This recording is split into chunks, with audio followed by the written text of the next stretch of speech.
Boa noite, amigos da oração e da ação. Foi-se o tempo em que nós pensávamos e praticávamos a oração apenas com os lábios. Foi-se mesmo tempo em que se praticava e se pratica a oração, sequer a oração, pelos lábios, pela mente, pelo coração. Hoje em dia é preciso uma totalidade, a oração completa, a oração forte, aquela que mais agrada a Deus, é aquela que nos ressitua para o trabalho, para a prática. De que adianta um carro, mesmo que muito bonito, se ele não funcionar? De que adianta uma faca, ainda que maravilhosa, mas que não corte? De que adianta uma religião que não melhora as pessoas? Ou uma prática espiritual? Não é? Jesus diz: conhece uma árvore pelos seus frutos. Conhece-se um religioso, uma religião, uma prática espiritual pelas modificações práticas envolvendo pensamentos, sentimentos, palavras e ações. Os 4 níveis de manifestações da alma. Nós precisamos da totalidade. Qualquer parcialidade é um boicote, é uma fraqueza. Um terreno que possua muros em 4 faces não está seguro, não é? Para haver segurança, precisa haver proteção em todas as faces. Para nós estarmos em conexão com Deus,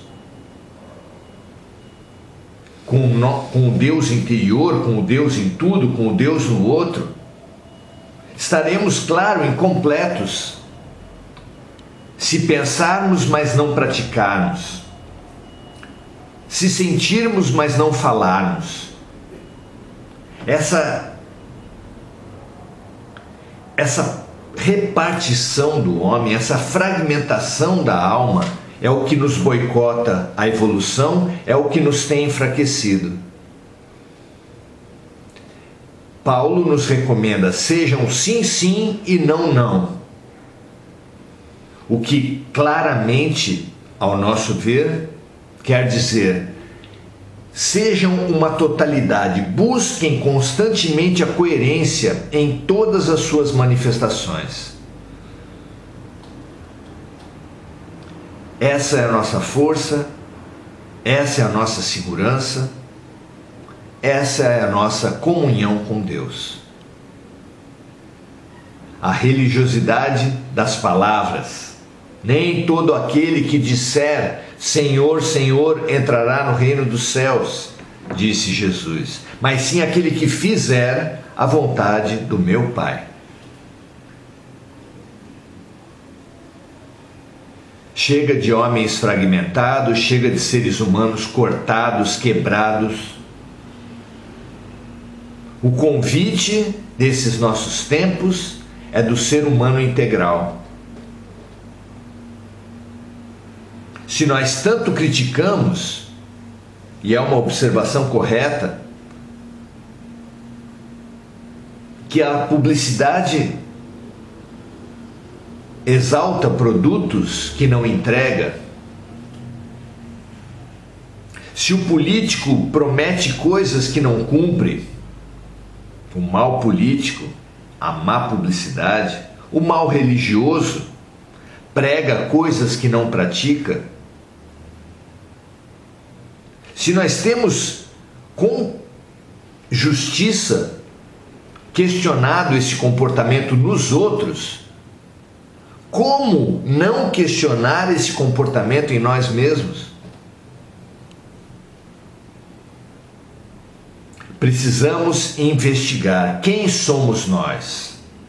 Certamente não somos apenas as palavras que emitimos, nem mesmo os pensamentos que externamos, os sentimentos que acalentam o nosso coração, nem apenas isoladamente os nossos atos. Ou nós estamos na integralidade, ou estaremos em lugar nenhum, parcialmente quebrados. Há uma história muito significativa de um líder indígena norte-americano que pela primeira vez saiu da reserva para ir até a capital do país. Chegando em Washington, porém, de trem, junto com as pessoas do governo, os seus amigos, eles desceram e foram caminhando para um lugar próximo, que seria o da reunião, mas quando estavam ao meio do caminho, repararam que o líder indígena não estava entre eles. Se apavoraram. O que será que aconteceu pela primeira vez na cidade? Onde ele foi? Refazendo o caminho de volta, chegaram até a estação e encontraram o líder indígena ali, na plataforma, onde desceu parado. Eles, espantados, disseram: "O que aconteceu, meu amigo? Por que você está aqui ainda?" Porque essa máquina com a qual nós viemos, ele se referia ao trem,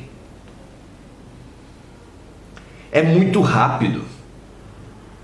Veio com ela o corpo, mas a alma ainda está chegando.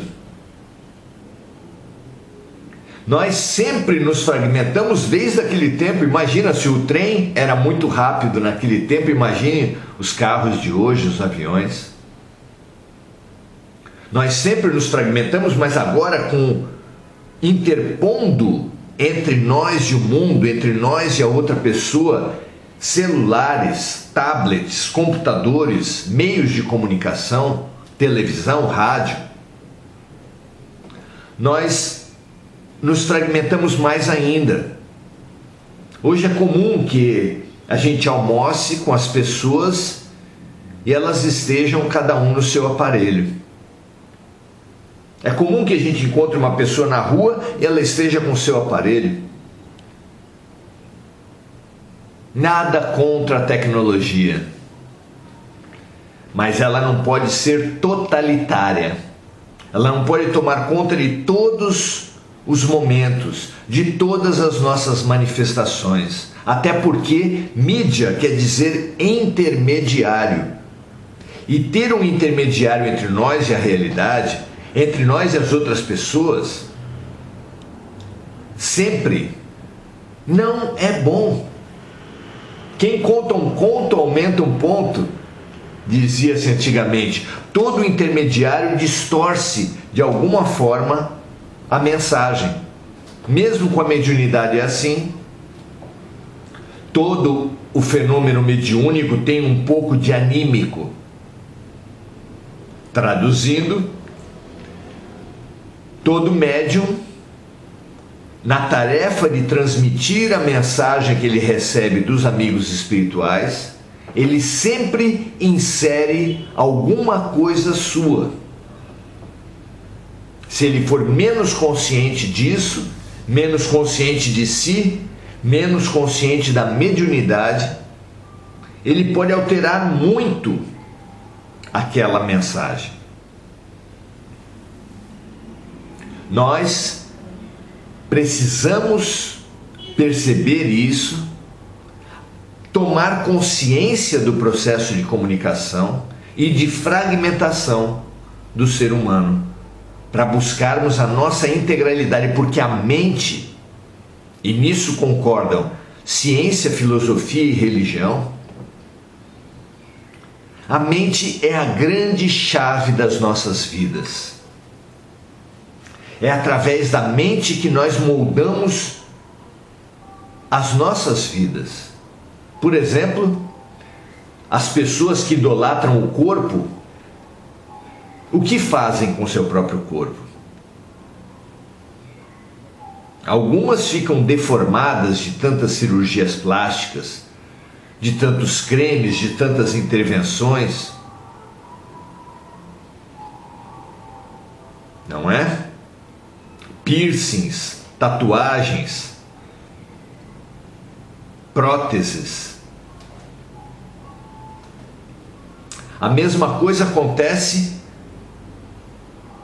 com quem idolatra a estética através da roupa. Com roupa e maquiagem também nos transformamos, nos fragmentamos a ponto de os próprios amigos olharem o resultado e falar: nossa, não reconheci.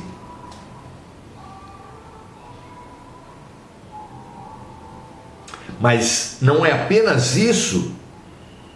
A religião, as posturas sociais, a hipocrisia, as conveniências, há inúmeros fatores que fazem as pessoas comporem máscaras sociais, que tornam a pessoa irreconhecível. Nossa, há juízes, promotores, engenheiros, técnicos da Receita, pessoas muito bem postas em sociedade, que quando entram num campo de futebol se transformam. Há pessoas que têm uma imagem social também muito bem construída, que quando entram num baile carnavalesco são outros seres. Não é verdade? Nós mesmos dizemos isso de nós em algumas situações críticas. Nossa, eu estava no trânsito, uma pessoa fechou meu carro, quase bateu e ainda me xingou. Maurício, eu me desconheci. Olha que expressão saborosa. Quando eu vi, eu já estava em cima da pessoa, agredindo, socando. Se não me tirassem dali, eu podia ter matado a pessoa.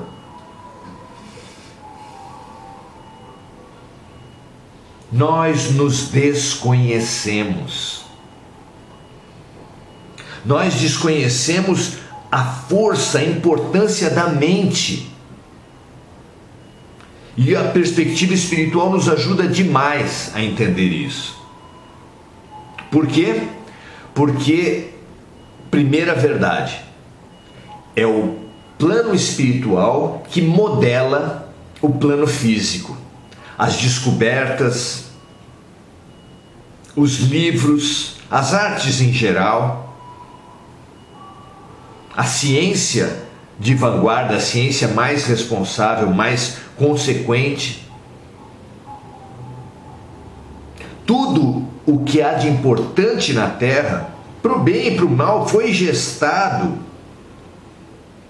foi concebido antes e depois transmitido através dos artistas, cientistas, assassinos, políticos, oradores, criminosos, líderes políticos, líderes religiosos. As mudanças sociais são concebidas no alto, as descobertas, as artes, e depois transmitidas para a Terra conforme a mente, conforme a sintonia de nossas mentes. São captadas as sombras ou as luzes de acordo com a nossa sintonia. Emerge daí luminosa a receita do mestre: vigiai e orai para não cairdes em tentação. Porque o nosso próprio corpo é um molde, é expressão do que nós colocamos nas nossas mentes, porque da mente com a mente, nós moldamos os nossos corpos espirituais, aderimos a eles telas que são as formas pensamento, que vão sendo grudadas no nosso corpo espiritual e que, deformando o corpo espiritual ou o aformoseando, o embelezando e curando, vão nos trazendo o corpo físico para as sombras ou para a luz. Por isso que toda cura efetiva é autocura.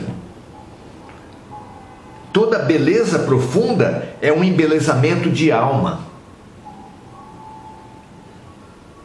Por isso é que na transição planetária, ou no fim dos tempos,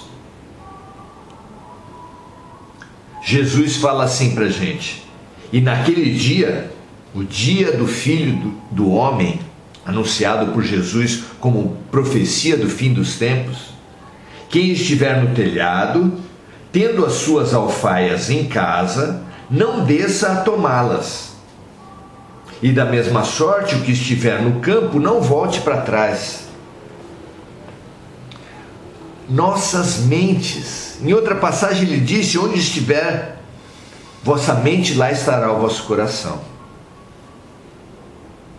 A todo tempo, nós precisamos nos acostumar a todo tempo vigiar, acompanhar, observar a nossa mente. Como eu estou hoje? Se você vai ter uma entrevista de emprego, se você vai ter uma discussão da relação com seu cônjuge, se você vai ter uma reunião importante, ou qualquer outra medida para iniciar o seu dia, avalie, acostume-se a observar a sua vibração. E sempre que ela estiver baixa, eleve-a. É maravilhosa a receita: vigiai e orai. Como uma pessoa consciente que antes de descascar o abacaxi, afia a faca. Como um pintor consciente que antes de mergulhar o seu pincel na tinta, verifica a sua limpeza. Nós somos, a nossa mente é a nossa grande ferramenta para todos os trabalhos. Por isso, todo aquele que acostuma-se a observar a sua mente e ter mecanismos de elevação da mente, vai estar no controle da sua própria vida. Não vai ser um boneco sob controle de publicitários, de obsessores, de manipuladores de mente que há por toda parte, mas sim vai estar no controle da sua própria vida. Não é uma justa meta assumirmos o controle de nossas vidas? Quando a gente trabalhava com meninos de rua, eles se xingavam mutuamente de piolhos. Ah, você é um piolho? Não, você que é. E piolho era aquele que andava pela cabeça dos outros. Nós, quando não temos consciência do que vai na nossa mente, não temos consciência daqueles que querem nos influenciar, nós nos tornamos folhinhas ao vento. Vamos para lá ou para cá, sem ter uma vontade própria. Manipulados, influenciados, obsediados. O autoconhecimento no geral, a autoobservação constante e a detenção de técnicas de elevação da vibração espiritual são ferramentas fundamentais. O que eleva a sua vibração? Você precisa ter respostas para isso. Por exemplo, a arte eleva muito, a boa arte eleva a nossa vibração. O contato com a natureza eleva a nossa vibração. Claro que tanto a arte quanto o tipo de natureza tem gostos, cada um tem seu gosto. Mas saber disso, saber o que te eleva espiritualmente, com a arte, com a natureza, diretamente ou através de vídeos, fotos, mensagens. Qual a oração? É uma terceira ferramenta fundamental de elevação, a oração verbalizada. Qual delas mexe melhor com você? Se você gostar de mantras, músicas oriundas da Índia que mexem muito com a nossa vibração, nós precisamos ter um arsenal para cada vez que percebermos a nossa vibração baixando, termos mecanismos de elevação. Se nós somos aparelhos de rádio, precisamos saber qual é o botão da sintonia. Quem tem um aparelho de rádio e não sabe o botão da sintonia, vai se condenar a ouvir chiado, notícia ruim, música que ele não gosta. E nós também, se detivermos ferramentas, mecanismos de elevação da nossa sintonia, nós poderemos sair do chiado, sair das notícias e das músicas ruins, sair da baixa vibração e, elevando essa vibração, abrir as nossas vidas para o bem, para a luz, para o anjo da guarda, para os espíritos familiares benfeitores, para Deus, enfim. Essa ferramenta é fantástica.